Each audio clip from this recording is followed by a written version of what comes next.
Good morning and welcome to Rose Red Homestead, where today we're going to show you how we are beaning up.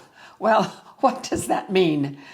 We have quite a few recipes that we use that call for beans to be cooked beans, canned beans. And for years and years, when I would use those recipes, I would just soak beans overnight and cook them up the next day, and they were done in an hour and a half or 2 hours. And then I was reading some things about how some people can beans, and I thought, oh, how ridiculous. Why would anyone want to can beans when it's so easy to just cook them? It hardly takes any of my time at all to do it, just a little bit of clock time to do it. But then I tried it, and oh my goodness, what a difference it has made in my food prep to be able to go out to our food storage shelves and pull a jar of home canned beans, either in pint size or quart size, depending on the recipe, and in whatever variety I might need. It has been a game changer and such a time saver. So putting in a little time up front for a year of being able to have convenience is so well worth it. So the other day I went out to where I keep my beans, and this is what I found. 1 quart of Great Northern, 1 pint of kidney beans, and that's it. I could not believe that we had gone through our entire stock of beans. So it is time for us to do some beaning up.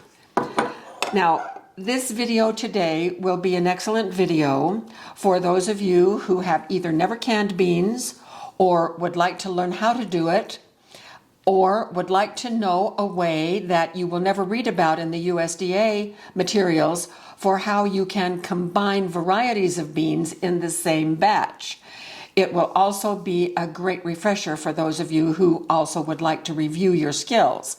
Also, I'm going to be a little bit more detailed in my instructions for how to do pressure canning, because there may be some of you who are beginners, and this is also a good video for those of you who want to strengthen your skills in pressure canning.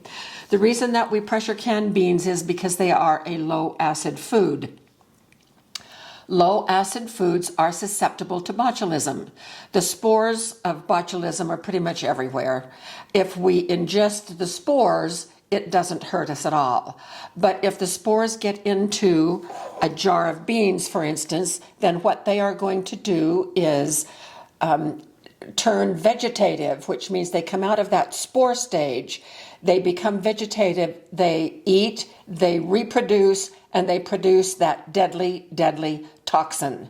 And so what we want to do when we pressure can low acid foods is to bring the temperature inside the pressure canner up above 240 degrees Fahrenheit, 115 degrees Celsius, for a time frame that will kill any spores that might happen to be in those jars.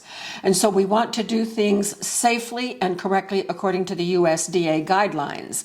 And that's what our channel does. We follow the safety guidelines. And beans are one of the most easy things that you can. So let's get started.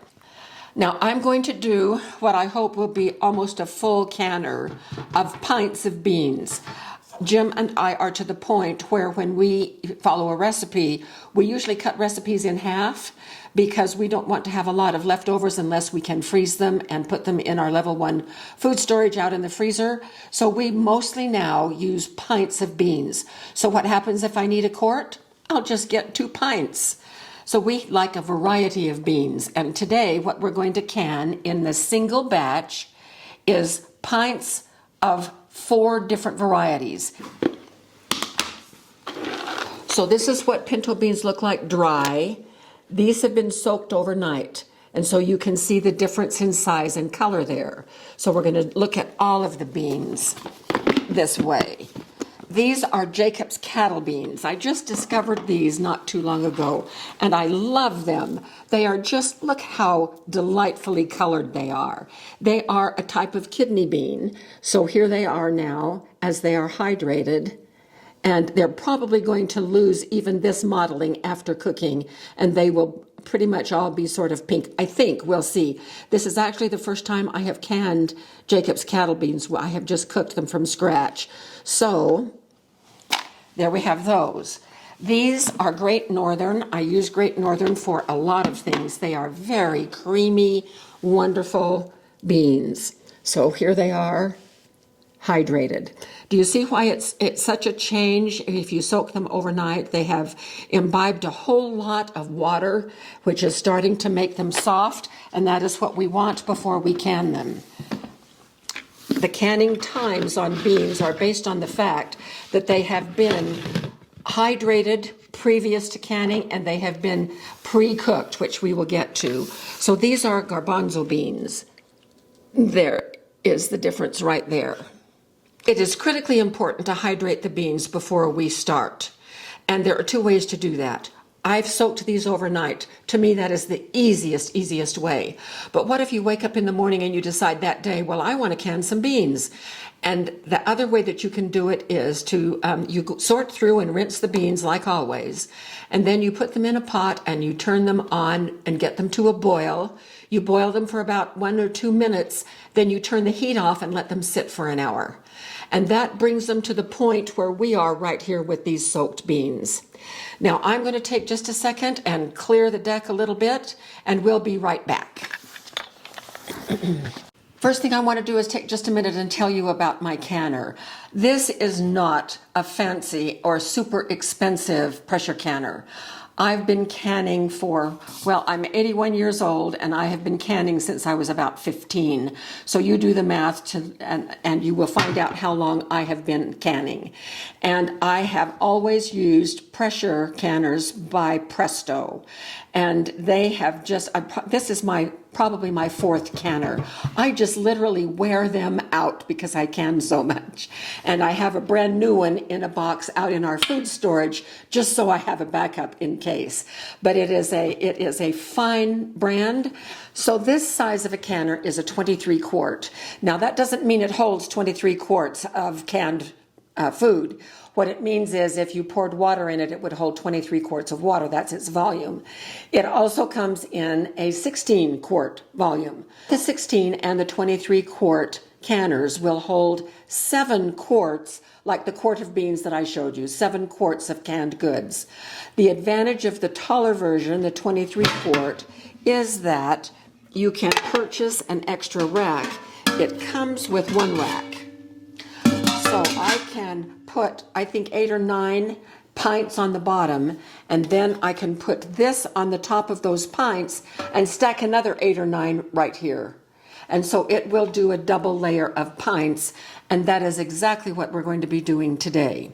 You fill the bottom with about, well, not fill, you pour about 2 to 3 inches of water in the bottom, and that is what generates the steam. It is the steam that is needed to surround all of the jars. It is not boiling water that we want to surround. It is the steam, because steam under pressure can exceed the boiling point of water. And under pressure, it can get up above 240, which is the temperature that is needed to kill those botulism spores. So this is a dial gauge canner, meaning that the dial will tell me how many pounds per square inch of pressure is happening inside this pot. This is the weight. This is a dial. There is also a weighted gauge canner that doesn't have a dial like this. It just has a weight that you put on the top. And this happens to be a 15 pound. And so once it goes, once it's called jiggling, once it starts to just gently jiggle, we know that there's 15 pounds pressure here. With pressure canning, the time is a constant. We will be processing our pints for 75 minutes, but if you live at sea level, you will be doing it at different pressure than we will be doing it. And that number is in the recipe by the USDA, and I'll be putting the link to that below this video so that you can just click on that. And depending on your elevation, you can look to see where you need to have. If you have a dial like we do, ours is 13 PSI. If we did not have a dial, if we had a weighted gauge, it would be 15. So that's enough about the canner. We'll be taking this outside and getting the water into it in just a little bit. Back to our beans. Now these have been sitting in this same water overnight. We do not want to use that water because that water has leached out some of the bad stuff in the beans. We never want to cook in the soaking water. For me, the soaking water goes down the drain. For you, if you want to water your plants with it, go for it. So we're going to pour these right here into this big strainer.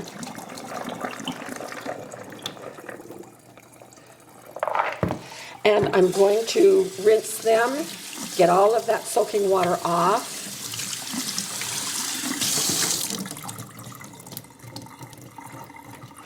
And then I'm going to put them in one of the pots right over here. So I'm going to just choose this one, and I already have a little bit of water in here. It's already heating up.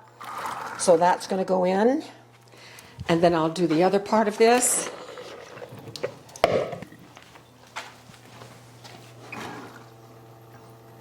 Jim is here with the camera, and I put a quart of water in each one of these pans and turned the heat on just a few minutes ago to get the water going. And what we want to do is to be sure that the beans are completely covered, because they are going to expand a little bit more by, about an inch of water. And then we're going to bring them to a boil. Yep, that one is. We're going to bring the beans to a boil, and we're going to let them pre-cook for 30 minutes. So I'm going to now do that to the other 3 varieties of beans so that we have all 4 of these pots going. And we will be back when the 30 minutes are up, and I'll show you what comes next. Well, we're back. It has been 30 minutes. Actually, this one finished about 5 minutes ago, but the others were just about 5 minutes behind, so they just finished. And let's just quickly review. So we are going to be doing 4 varieties of beans in one batch. You can do that because the recipe says it is for all dried beans and peas. And so we soaked the beans overnight. We rinsed them, got rid of the soaking water, rinsed them, and then we put them in a pan with fresh water and boiled them again, pre-boiled for 30 minutes. They are now ready to go into the jars. So we are all set up to do that, and we will be using the cooking water as the liquid for inside the jars. That is according to the recipe. And so let me see, which ones are these? These look like the pintos, and they are. These are the pinto beans. So the way that I like to do it, I could just dip in and get a combination of beans and liquid, but I want to be sure that I have all the beans that will fit. Now, for each of these varieties of beans, we started with 3 cups of dry beans. And so it will be interesting to see how many each one of these varieties yield. They should yield between double and triple their size. We're going to be leaving 1 inch of head space. So I'm going to fill all the beans, and if we don't have enough left of one variety to fill a whole jar, then we're going to be doing some mixed beans, because we really do like mixed beans, especially for taco soup. So that will be very convenient. Well, we're going to have more beans than I counted on. So here's 4 pints. I was thinking maximum would be 3, but we will see. Yeah. All right, so with pintos, we're going to have 5 pints. Now we're going to fill with liquid.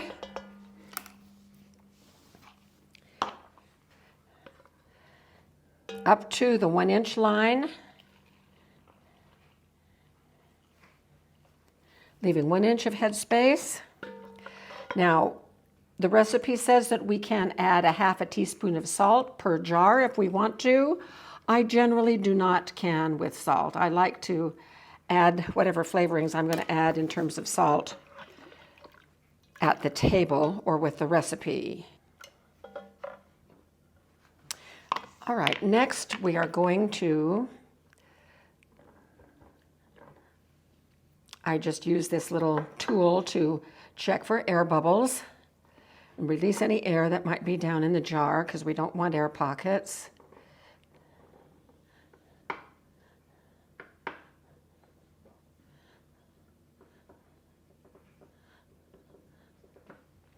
That's good, and a couple of these need a little bit more liquid.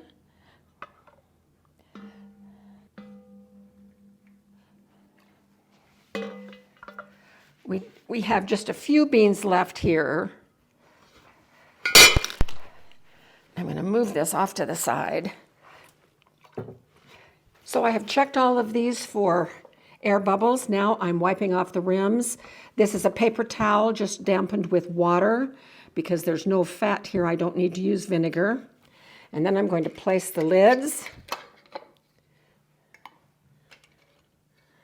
Everything washed and clean.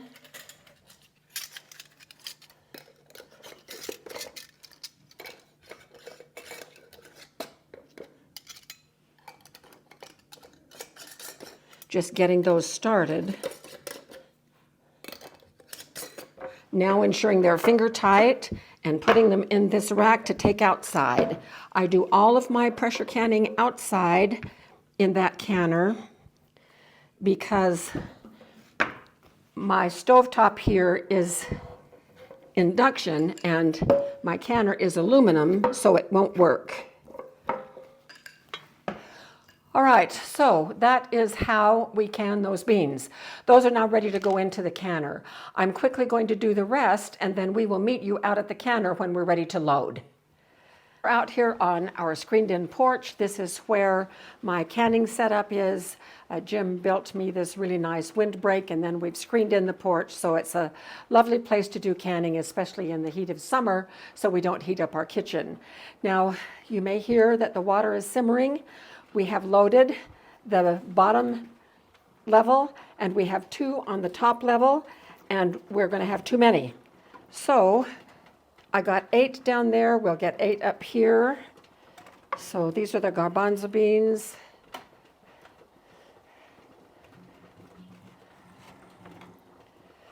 And these are the pintos.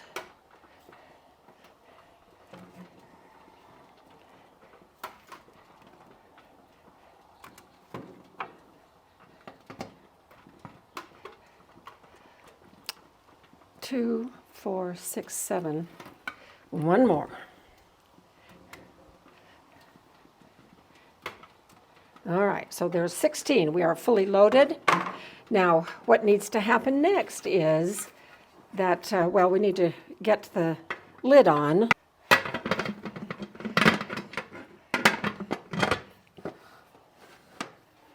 Okay, and now I'm going to turn the heat up just a little bit. Take this weight off for now. I'm just going to set it over here. What happens next is that the canner will boil and the water will boil inside the canner and create steam. We need for that steam to completely replace the air in the canner so that we can get that temperature under pressure up to 240 degrees. Therefore, we need to let the air vent while the steam is starting to fill everything. So right here, out of this vent, pretty soon, once it gets really boiling, there will be a good steady stream of steam coming out here. We will need to let that steam vent for 10 minutes to ensure that all the air is gone from inside the canner and it has been replaced with steam. At that point, we will place the weight on the vent so that it will hold the steam inside and the pressure will start to build up. Now you can see right now that the steam is starting. I don't know if you can see that steam, but that's it's not a strong enough stream yet, but it is getting there. So we'll be timing. It's almost there. Well, that's great. So once it's really putting out that steam, we'll time it for 10 minutes, and then we'll put the weight on. Then after the weight is on, what happens next is this needle starts to rise, and this indicates the pressure on the inside. Once it gets to between 13 and 15, we're shooting for 13, but it's not going to stay at 13 constantly. It just doesn't. But as long as it doesn't go below, if it goes below, we have to start all over again with the timing. So we want to keep it between 13 and 15. Jim, you usually pretty much hold it at 14, don't you? 14, something in there. And then once it reaches that pressure, which is our optimum pressure for the cannings for this batch, then we will start timing for 75 minutes.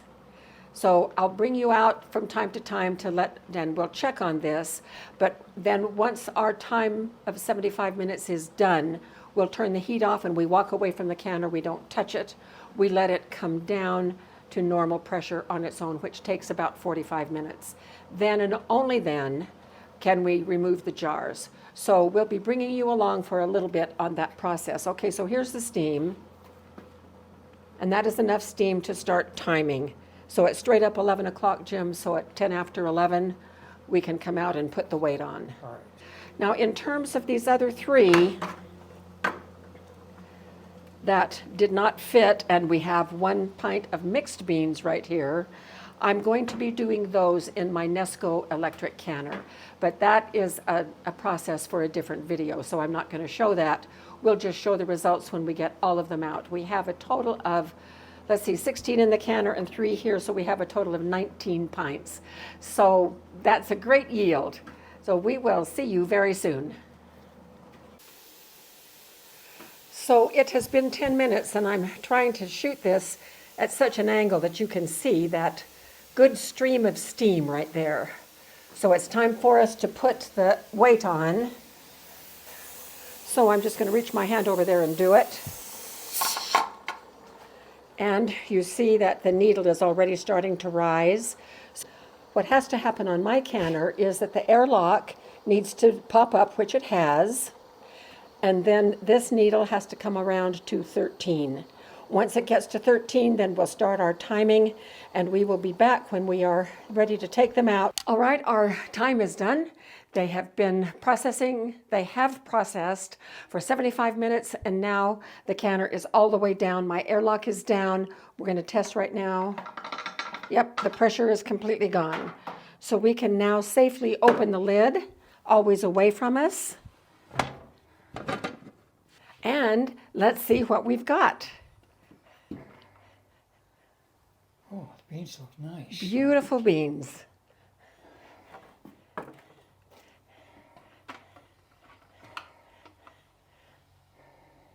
Those are probably the Jacob's cattle beans.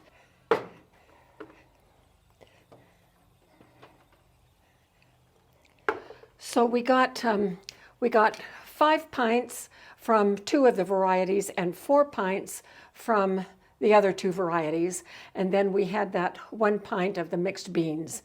So I'm going to take these in the house and put them on the rack to continue cooling. We'll come back and unload the rest of the canner, and then just as soon as my Nesco is finished with the other 3, we'll bring you in and show you the whole thing. So we'll see you in just a little bit. What a wonderful outcome we have. This is absolutely fantastic. We have 19 pints. We have 5 Great Northern, 4 Jacob's cattle beans, 4 chickpeas, and 5 pinto beans. And then we have 1 that is a little bit of a mixed one, which we will enjoy. Probably we'll use this in a taco soup. But we are just thrilled. Every single jar sealed. The large canner had 0 siphoning. My Nesco always siphons a little bit. I don't know what the deal is, but it just was a very little. And the beans did not lose very much liquid at all. So we're good to go. We'll let these cool overnight and label and date them, and then we will put them outside. So this will be a wonderful, wonderful boost to our food storage outside. So we have really beaned up in this video. Hope you enjoyed it. If you've never tried canning beans, you might want to consider doing it. It is a very convenient option to have, especially on those busy evenings when all you feel like doing is opening something, heating it up, and eating it. You can make taco soup in about 10 minutes using pre-canned beans, and it's especially nice when you have your own home canned beans. So thank you so much for being with us. Hope this was enjoyable and informative, and we will see you very soon for more videos.